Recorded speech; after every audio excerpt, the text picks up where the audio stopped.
Hello everyone, my name is G. Nagwa Subramanyam. My roll number is 20BQ180456. I am studying ECE at VVIT College Guntur.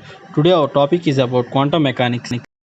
Quantum mechanics is a study of process which occurs at the atomic scale. The word quanta is derived from the Latin word bundle. Therefore, we are studying the motion of objects that came in small bundles are called quanta. These tiny bundles that we are referring to electrons traveling around the nucleus. Wave and particle nature. What is wave and what particle nature? The concept of particle is easy to grasp. It has a mass. It is located at some definite point. It can move from one place to another. It gives energy when slowed down or stopped. Thus, the particle is specified by first thing mass, and the second one velocity, and the third one momentum, and finally fourth one energy. The concept of wave is a bit more difficult than that of a particle. A wave is spread out over a relative large region of space. It cannot be said to be located just here and there. It is hard to think of mass, a spread out disturbance, being associated with the wave. Actually, a wave is nothing but rather a speed or disturbance. A wave is specified by its frequency, wavelength, phase or wave velocity, and final amplitude and intensity.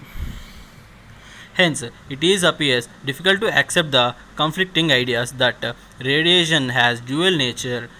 That means radiation is a wave which is spread over a space, and also a particle which is located at a point in space.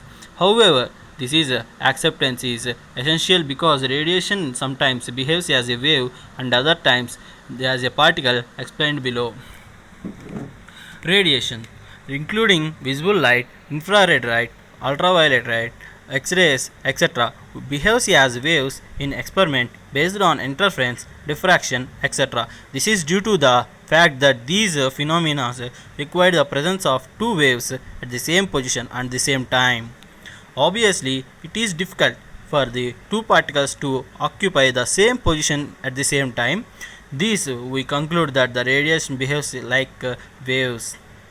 Planck's quantum theory was successfully explained. Blackbody radiation, photoelectric effect, Compton effect, etc., had clearly established that the radiant energy is its interaction with matter behaves as though it consists of corpuscles. Here, radiation interacts with matter in form of photons and or quanta.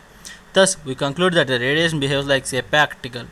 Radiation thus sometimes behaves as a wave and some other times like a particle that has a wave particle dualism. Here it is should be remembered that the radiation cannot exhibit its particle and wave properties simultaneously. Now we see the waves and particles. The waves can be superposition show interference effects like spread in space and time, passing through each other located in space and time. Particles cannot pass through each other, they bounce or shatter the particles. Expression for wavelength of matter. The mathematical experiment expression for wavelength of matter wave can be derived by taking photon into consideration in radiation. A light wave of frequency nu is associated with the photon of energy E. By applying Planck's relation, get E equal to h nu. Then according to Einstein's theory of relativity, a particular mass m is equivalent to energy mc square, that is E equal to mc square. A photon attains a mass m during its motion with velocity c, then we can write h nu equal to mc square. Since by the above equations E equal to h nu and E equal to mc square, we take h nu equal to mc square. Since the momentum of photon p equal to mc, the above equation can be written as h nu equal to pc, where p equal to mc. That implies h nu equal to pv lambda, where c equal to v lambda. Then we from this equation we get lambda equal to h by p, where h equal to mv, where h cases are discussed in the following. If the particle is accelerated through kinetic energy ek, then ek equal to half mv square. We know p equal to mu. Then we take m by m on multiplying half m v square, then we get half m square v square by m. If we take p square equal to m square a square, then we get ek equal to p square by 2m. Then we derive the equation for p from the ek equal to p square by 2m. We get p equal to square root of 2m ek. Now the expression for the de Broglie's wavelength can be given as lambda equal to h by square root of 2m ek. If the particle is accelerated with the help of electrostatic energy, the kinetic energy can be given as ek equal to charge q into accelerating potential v, where we now the momentum of particle can be given as p equal to square root of 2m qv, where ek equal to qv we can written as p equal to square root of 2m ek as p equal to square root of 2m qv.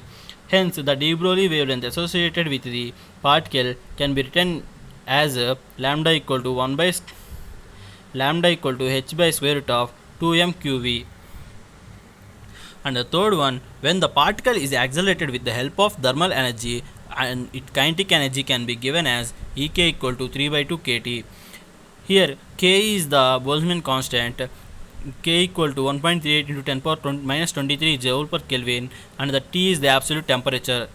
The momentum of particle will be p equal to square root of 2m k ek, that is equal to, here square root of 2m we take ek instead of 3 by 2 kt. That means ek from ek equal to 3 by 2 kt we write square root of 2m 3 by 2 kt, then 2 cancels, then we get square root of 3m kt. Therefore, the expressions for wavelength can be written as lambda equal to h by 3m kt. Then the fourth one, when particle is moving with a velocity comparable to that of light, then the mass of the particle no longer remains constant. It will vary according to the following equation: m equal to m naught by square root of 1 minus v square by c square, where m is the mass of the particle during motion, m naught is the rest mass of particle, v is the velocity of the particle, and c is the velocity of light. Here, hence, the expression for de Broglie wavelength will be slightly modified as the given following expressions: lambda equal to h by mv, we know that is equal to h by square root of 1 minus v square by c square by m naught nu. We take the m value from as m naught by square root of 1 minus v square c square. And the fifth one, de Broglie wavelength is associated with the electron. Let us consider an electron of rest mass m naught and the charge E accelerated by the potential difference v. The kinetic energy of electron can be given as half m naught v square equal to ev. Hence, the velocity of electron will be given as v equal to square root of 2m v by m naught.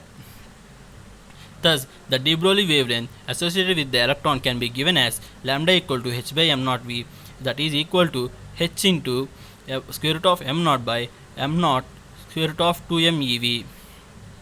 Or we can write it as lambda equal to h by square root of 2m ev m naught. Here h is the Planck's constant, and the Planck constant value 6.625 into 10 power minus 34 joule second. Then lambda value, if we want to calculate these value, then we substitute the values of Planck's constant and E value. Later, and we have to substitute the value of m naught as 9.1 into 10 power minus 31. Later, the lambda value can be calculated with help of easy calculations. We get h value 6.625 into 10 power minus 34 by square root of 2 into E value 1.632 into 10 power minus 19, and we doesn't calculate any velocity of the particle. Then we have a m naught value 9.1 into 10 power minus 31, which h, e and m are the constants and the known values. Later we will calculate the lambda by calculating these values. We get lambda equal to 12.26 by square root of v Armstrong units. The properties of matter waves. Light is a particle greater than the wave length associated with it. Smaller it is velocity if the particle greater the velocity of associated with it, which v equal to 0, then lambda equal to infinity, that is wave becomes indeterminate, and if v equal to infinity, then lambda equal to 0. This shows that matter waves are generated by the motion of particles. These waves are produced whether the particles are charged particles and they are uncharged. This fact reveals that these waves are not electromagnetic waves, but they are a new kind of waves. They are electromagnetic waves are produced only by the motion of charged particles. The velocity of matter waves depends upon the velocity of material. The wave particle aspects of moving bodies can never appear together in the same experiment. What we can say it is that waves have particle-like properties and particles have wave-like properties, and the concept are inseparably linked. Matter waves represent its only a symbolic representation. The matter waves, the wave nature of matters introduce an uncertainty in the location of position of the particle because a wave cannot be said exactly at this point or exactly at that point. However, where the waves is large, there is a good chance of finding the particle, while where the wave is small, there is a very small chance of finding of matter waves. A wave associated with the motion of material particle is known as matter wave. The matter wave are generated by both microscopic and macroscopic bodies. However, the wavelengths of matter waves associated with the macroscopic bodies are so small that they cannot be detected by any instruction. Before 1924, the electron was exclusively regarded as a particle, but after the suggestion of de Broglie, the electrons was given the wave-particle duality.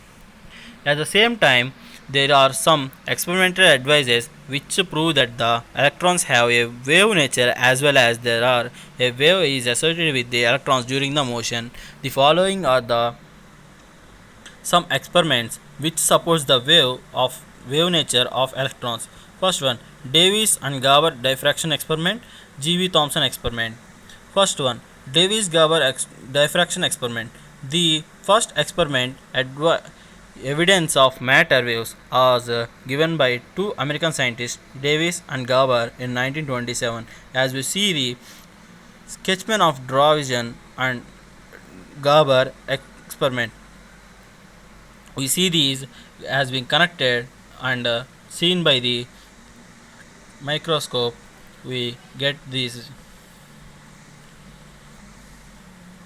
Later, a Faraday cylinder was moved on the cylinder scale, and for a given acceleration voltage, the scattering curve showed a peak in the particular direction, like above videos. We see on y-axis we get the incident beam at 44 volts and at 48 volts and at 54 volts and 60 volts.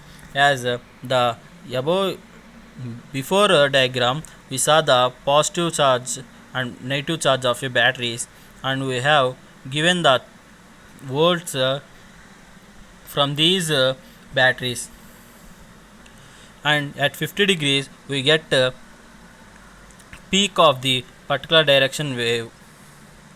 Later, with the electron beam incident perpendicular to the crystal, pronounced scattering direction was found to be 50 degrees for electron surface. The acceleration to 54 volts. According to de Broglie electron wavelength, lambda equal to 12.26 by square root of 54 equal to 1.67 Armstrongs. From X-rays analysis, it is known that the nickel crystal acts as a plane diffraction grating with grating space d equal to 0.909 into 10 power minus 10 meters. The corresponding de Bragg's angle is theta equal to 180 minus 50 by 2 equal to 130 by 2 equal to 65 degrees. Using the Bragg's formula, 2d sin theta equal to n lambda. Here we get d value 0.909 and into 10 power minus 10 and theta is 65. Let we get n value as 1. We can conclude that lambda equal to 1.65 into 10 power minus 10 meters. That means 1.65 Armstrongs. As the two values are in good arrangement, hence confirms the de Broglie wavelength of matter waves. Now, G.B. Thomson experiment. G.B. Thomson experiment performs experiment with electrons accelerated from 10,000 to 15,000 volts. In his experiment, he observes diffraction patterns exactly similar to the X-ray patterns.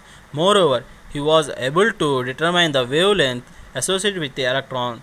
Thomson experiment supported the concepts of matter waves since the diffraction pattern is possible only if the waves are associated with the waves. Now we have see the diagram.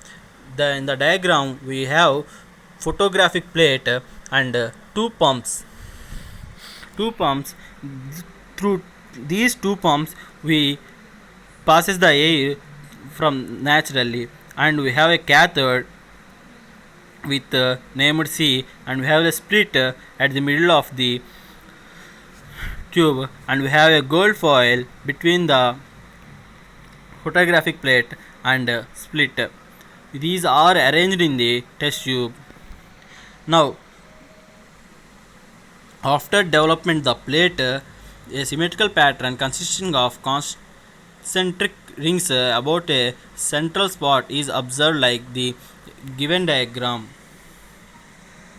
These are the central spot and the diffraction pattern as observed by the G.B. Thomson. This pattern is similar as produced by the Newton electrons. Electron diffraction pattern with the gold foil has been seen here clearly. Now, in order to make sure that the patterns is due to electrons and not due to X-rays, for this he applied the magnetic field on the path of electron beam in the discharge tube. A shift in the electron beam direction has been observed with the applied magnetic field. It shows that the pattern is produced by the electrons and not by X-rays. As X-ray pattern is not affected by electric and magnetic field, the observed rings can be interpreted by only by considering the diffraction pattern of electron beam, which is due to the pattern of waves. The following conclusions have been drawn from the experiment. G.B. Thomson experiment clearly demonstrated the existence of matter waves because the diffraction patterns can be produced by the waves, and the G.B. Thomson calculated the wavelength associated with the electrons with the help of diffraction rings.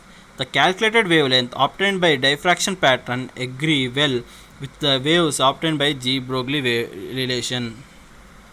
Now, Heisenberg's uncertainty principle. Due to the dual nature of material particle, it is very difficult to locate the exact position and the movement of the particle simultaneously. This uncertainty was explained by the Werner Karl Heisenberg in 1927 through his uncertainty principle. To understand the uncertainty in the measurement of position and the momentum of microscopic particles, let us take the examples of narrow and wide wave packets. In the narrow wave packets, the position of particle can be precedingly determined but not the wavelength. Some small distance delta x and the large distance delta p. And on the other hand, in a wider wave packets, the wavelength can be determined exactly, but the position of the particle will be uncertainty due to large width of the wave packets. Now we can see in this diagram we have the wavelength at the peak and delta x is large now delta x is large and delta p is small. Hence, it can be concluded that it is impossible to simultaneously determine the exact position and the exact momentum of the particle. The Heisenberg uncertainty principle states that it is not possible to simultaneously measure the position and the momentum of the particle to any deserved degree of accuracy. In other words, the product of uncertainty in the measurement of position delta x and the uncertainty in the measurement of momentum delta p is always constant, and it is at least equal to Planck's. We know delta p into delta x equal to h. It has been experimentally observed that the product of uncertainty in position and the momentum is equal to or greater than h by 4 pi. That is, delta p into delta x is greater than or equal to h by 4 pi. Time independent and time dependent variables. First, we see the Schrodinger time independent equation. Now, we take xi of xyz of t equal to xi naught xyz t into e power minus I omega t, general equation of general wave equation. Later, we take xi of rt equal to xi of r into e power I omega t. We have to differentiate the equation partially, then we get dou xi by dou t equal to xi naught into minus I omega e into e power I minus I omega t. Later, we differentiate the equation with respect to t partially. We get dou xi by dou t square equal to xi naught into minus I omega into minus I omega into e power minus I omega t. Here we get e power minus I omega t. T is, we derive the equation with respect to t, so we get the multiplier of minus I omega for the multiplication. Later we get this equation as dou square xi by dou t square equal to xi naught into I square omega square into e power minus I omega t. We know I square equal to minus 1. Then the equation becomes xi dou square xi by dou t square equal to minus omega square xi naught e power minus I omega t. Let we get the equation dou square xi by dou t square equal to minus omega square xi of r comma t. From the first equation, what is the first equation? Dou square xi by dou t square equal to v square into xi square dou square xi by dou x square plus dou square xi by dou y square plus dou square xi by dou z square. Then we get the equation as v square delta square xi. Here delta square equal to xi dou square by dou x square plus dou square by dou y square plus dou square by dou z square. Then we get dou square xi by dou t square equal to v square delta square xi, and we treat it as third equation. From 2 and 3, from the equation of 2 and 3, we get the equation as v square delta square xi equal to minus omega square xi. We take the right hand side variable to the right hand side, left hand side, we get v square delta square xi plus omega square xi equal to 0. Now we divide the equation with v square. Delta square xi equal plus omega square by v square xi equal to 0. We know that omega equal to 2 pi v by lambda. Then omega by v equal to 2 pi lambda. Later we get v equal to n lambda, where v is the velocity. And later we get the equation as delta square xi plus 4 pi square lambda square xi equal to 0. Why we get this where we get 4 pi by lambda 4 pi square by lambda square from the equation v by lambda omega by v equal to 2 pi by lambda. From de Broglie wavelength, lambda equal to h by mv. Then lambda square equal to h square by m square v square. Later, from the equation of fifth one and fourth one, we get delta square xi plus 4 pi square by h square m square v square xi equal to 0. Here E is the total energy and Vp is the total potential energy. Let Ke equal to half mv square. We know that kinetic energy equal to half mv square. From the total energy equal to kinetic energy plus potential energy equal to half mv square plus Vp.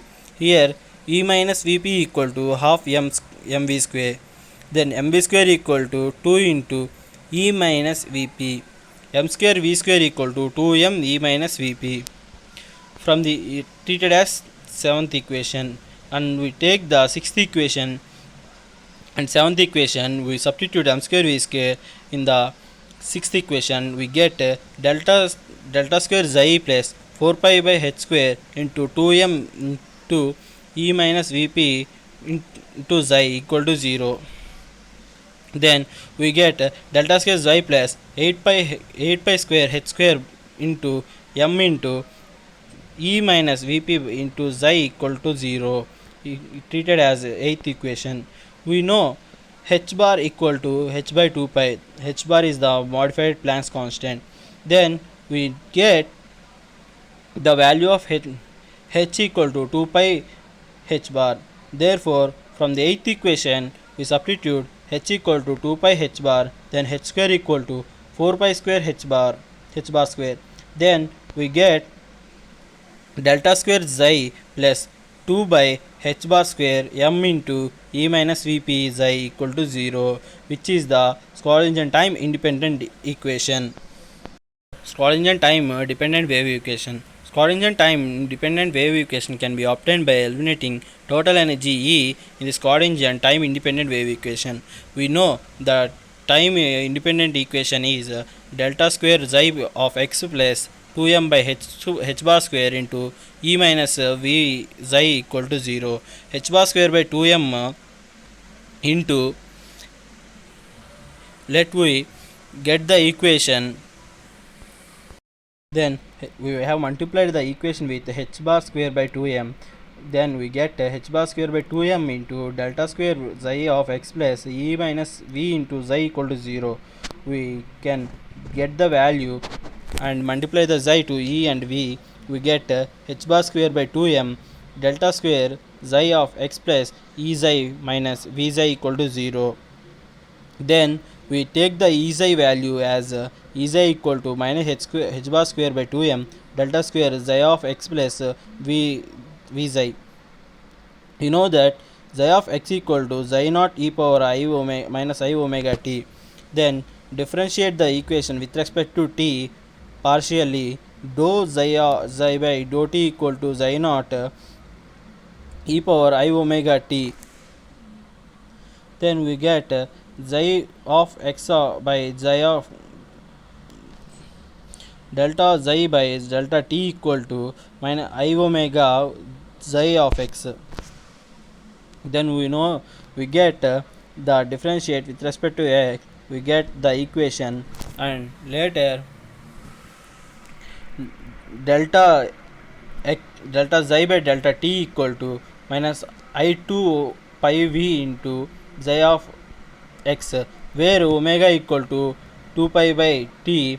We know that 2 pi v and omega is a 2 pi v.